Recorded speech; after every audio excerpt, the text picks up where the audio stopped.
Искате ли да работите с договор?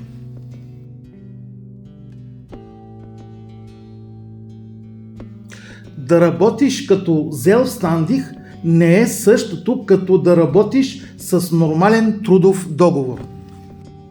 Вашият договор включва вашето име и името на вашия работодател, мястото, където трябва да работите и началната и крайна дата.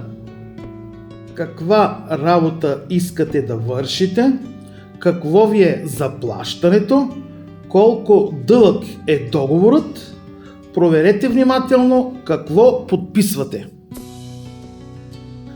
Самоосигуряващо се лице ли сте, регистрирайте се като такова. Работите ли за шеф, но не сте служител, това са последствията. Като самоосигуряващо се лице, вие сами плащате социалните си осигуровки на всеки 3 месеца. Нямате право на платен отпуск.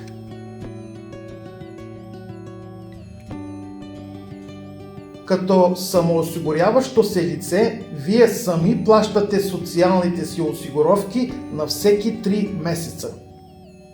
Ако имате въпроси, обадете се на 09 266 82 88 или изпратете имейл на jobteam@klonbastat.gent.